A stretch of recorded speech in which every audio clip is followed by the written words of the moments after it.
What's up, beautiful? Welcome back to my channel. If you're new here, my name's Kat. This is my channel. I had VSG surgery on September 1st, 2020, and today is a what I eat in a day. So we're starting with an outfit of the day. We got a Free People top, Abercrombie jeans, and some Nikes. So let's start the day off and go get some coffee. So I filmed this on a Sunday, and my husband and I like to go get coffee at our favorite local coffee shop. And I always get some kind of fancy coffee. Now, I was drinking a lot of these a few months ago over the Christmas holiday, and I realized it was keeping me from losing weight because of all the excess sugar and carbs, so I have now reduced it down to getting one of these fancy coffees a week. Just one. I make the rest of my coffee at home. Today I ended up with a coconut macaroon latte with oat milk. This is my go-to, and it is the best coffee in the world. There we are. And then I also picked up a broccoli cheddar quiche that they recommended to me. Their quiches are amazing. While I drank my coffee, we went over and checked out the progress on my in-laws' brand new home. It is almost completed. We are so excited to see it. The pantry, we'd never seen it with all of these shelves. I'm so disgustingly jealous of it. It's so beautiful. And we cannot wait for it to be completed, but I just thought it might be fun for you guys to see this. They're painting all the cabinets and all of everything. Just a cool little look. And now it's time for my first glass of water. This is a 12-ounce glass, I believe. And I tend to drink a glass of water with my coffee, and then I'm going to take my multivitamin. I take 2 of those every single day. Little update on my herbs. Here I am, taking those. You guys are always asking me about these vitamins. They're the ones that my doctor's office suggested. Didn't realize the camera was tipping. Yes, I still have my Christmas wreath up. It's a whole thing. These are weird. I have to like swish them around in my mouth or they get stuck in the back of my throat. So if you order these vitamins, just be aware of that. Yep, there we go. Now we figured it out. No, I didn't go to Harvard. I just got this from Abercrombie. Love that. It is 11 a.m. and I have not eaten anything solid yet, so, you know, that's pretty typical though. Rory wanted to say hi. Say hi, Rory. She's so cute. It's disgusting. I love this cat. All right, back to the food. Okay, so I have my little scale. You can just get one on Amazon. I'll try to link one below. But I got this one a long time ago. Zero out the plate. I eat my food off salad plates, for the record. Helps get that clean plate brain thing to go away. But this is how much the quiche weighed, so I decided I would just eat the whole thing. And I decided to do a time lapse of me eating because I never actually do that. We eat like all of our meals on the couch, which is probably not good. But the dining room table is covered in plants. More water. I actually didn't film all the water that I drank today, but... So then lunch was leftover Parmesan crusted sole, tiny bit of mashed potatoes, and some asparagus. There you go. You can see how much those weighed. 3.8 ounces, and I did eat all of that, I believe. This is from Pearl Tavern. It's a really nice fish restaurant, and I ate this while my husband ate his leftovers, and we watched the Chiefs lose the AFC championships. No, I'm not bitter at all. Thank you for asking. Later on, I had a little snack. No, I don't have a Quest chip problem. Why would you think that? I definitely do not have cases in my garage. Ranch are the best. Headed over to my parents' house for dinner. My dad makes pizza from scratch in his pizza oven, so they literally make the crust from scratch, the sauce from scratch, everything. So I ended up having 2 pieces over the 4 hours that I was there, but this is how far I made it in that first piece before I stopped for a couple hours. And then I closed out the night with some chamomile citrus tea and more water. Alright, so on my Instagram, I put up a question box for you for this video. So I do have an update. I have officially hit the 80 pounds down milestone, which is really, really exciting. So I am 30 pounds away from goal weight. Really excited for that. Hopeful to hit that before the end of the summer. That's a long ways away, so I'm really trying to give myself like plenty of time and not try to cram it all in as quickly as I possibly can, which like I would love to lose 30 pounds in the next 3 months. Is it realistic for me? Probably not. But I did have a couple of questions that popped up there, so I wanted to answer them for you really quickly. But that is my big update. I am officially 80 pounds down, which is really, really exciting. And I am really hopeful for what the next 10 pounds will look like, because there are some pieces that I've had for years that I'm like so close to fitting into. And I'm just really, really excited about it. So, okay, so the first question is, how's my hair fallout journey going? This person says they are 4 months out and sure they'll be bald soon. I would almost bet money that you're not gonna be bald. At some point I was like, I have no hair left. Where is my hair? I have lost all my thickness. I will say, so I cut 4.5 inches off my hair last April, and it has mostly grown back. I get lots of comments from people when I mention my hair and that I had hair loss saying that my hair looks great. I so appreciate that. I think it's one of those things that you mostly notice when it's yourself, so don't be hard on yourself if you're noticing hair loss. I would say I am still waiting for that hair to grow back. I'm trying to pull this into a ponytail so you can see how thick my hair is. My hair was never thick, but like that's the twisted ponytail. You know what I mean? If you can hear the laundry in the background, it is running, so I apologize. But so yeah, I can tell that like the crown of my head is thicker than the ends, so I think most of the hair that I lost is returning, which is great. It feels really good. I also switched products, so I'm using like Olaplex products and hair oils. I can do another hair update video if you'd like to see that. I would be more than happy to do that. I also stopped bleaching my hair for a little while and went darker. I am, again, going to start bleaching my hair. I have started it already, mostly because it is too hard for me to keep my hair brown with my gray hair. So I started going gray at 14. That was when my first gray hair showed up. So I can thank my father for that. But you guys probably haven't ever noticed that. And if you have, you've kept it to yourselves. But yeah, so being blonde is easier for covering grays. So we went ahead and did like baby lights. So I still have my dark roots and everything. But I think we're gonna keep it a little bit warmer blonde, whereas last year and in the couple of years previous, I'd been more icy blonde or tried to be icy blonde. And that ends up making my hair look more frizzy.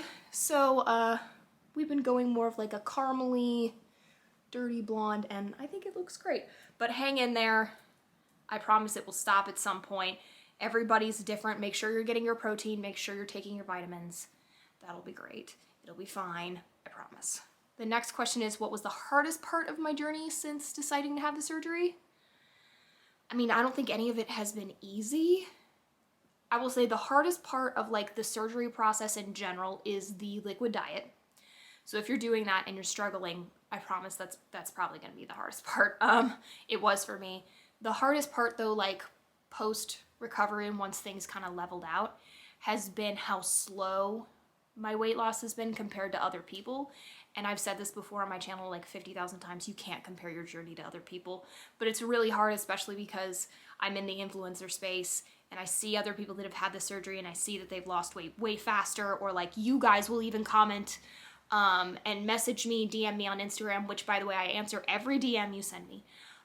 So if you're thinking about reaching out or you just need somebody to talk to, I'm absolutely here for you. But like people will message me and be like, I'm 4 months out and I've lost 80 pounds and it took me almost 1.5 years to lose 80 pounds. It's like, we both did amazing. We are both on our own journeys, and it's just really hard to not compare those things because maybe you had more weight to lose than I did. Or yeah, I don't know what your journey is, but our journeys are different. It's just been hard to watch other people lose weight faster. It's hard to be a year out and still not be at goal weight. Like almost 1.5 years out. March, I think, is 1.5 years, and I'm still not at my goal weight. So that's been kind of hard. I've been kind of hard on myself. But I have the tool, and if I utilize it correctly, I know I can get there. So I think my body's just kind of been in a place where we're comfortable if we stop here, but we're gonna have to make a push and make some significant changes and really, really try hard to get those last 30 off if I really want to get there, and I really do. So, do I find it hard to eat slowly? This person says her husband is a fast eater and it's easy for her to fall into that with him. So my husband's a cop. Those guys have like 3 minutes to eat their meals. So he's always been a fast eater. The speed in which he eats is almost alarming. But filming this video today, which actually I filmed it like a few days ago, I'm filming those separately, but filming what I eat in a day and actually filming myself eating and seeing how long it took kind of opened my eyes a little bit.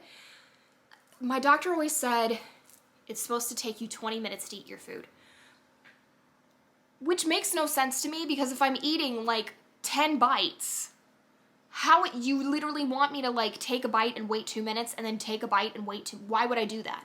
I don't know. I do think that I need to slow down a little bit.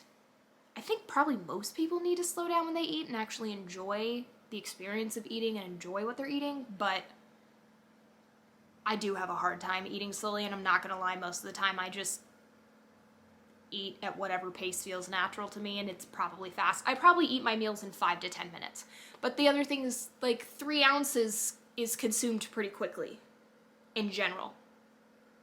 So I don't know, if you're having some kind of like, I just say eat at the pace that's comfortable for you. But I do find that I can eat more if I eat slower. I almost want to avoid doing that. So I don't know, do what's comfortable for you and do what your doctor recommends. What was I eating 1 month post-op? I would check my videos for that. Couldn't tell you what I was eating post-op unless I checked the binder. I think I was probably still on like soft solids. How am I feeling at this point? Any side effects bothering you? I mean, I honestly feel great. I don't think there's any side effects that are bothering me currently. I think there's a lot of miscommunication on the internet about long-term side effects of these surgeries. So there's a lot of different weight loss surgeries and they all have their own risks and side effects associated. And there's a lot of misunderstandings, I think, especially on like the nutritionist side of like TikTok and Instagram, in my opinion. I think those people think a certain way, and I don't want to generalize them either because we're being generalized. But I feel like every day I run into a post that says you should be eating more than 1,200 calories a day, and if you aren't, you're an idiot, and if you're not eating carbs, you're an idiot. And it's like, dude, everybody's got to do what is right for them. And there's a lot of information on, you know, if you get this surgery, you're going to have nutritional deficiencies for the rest of your life. That's not true. And if you do have deficiencies, there are ways to fix it. I didn't do this surgery. I wouldn't have done the surgery if there were a whole list of permanent side effects that you couldn't get away from or that there weren't fixes to.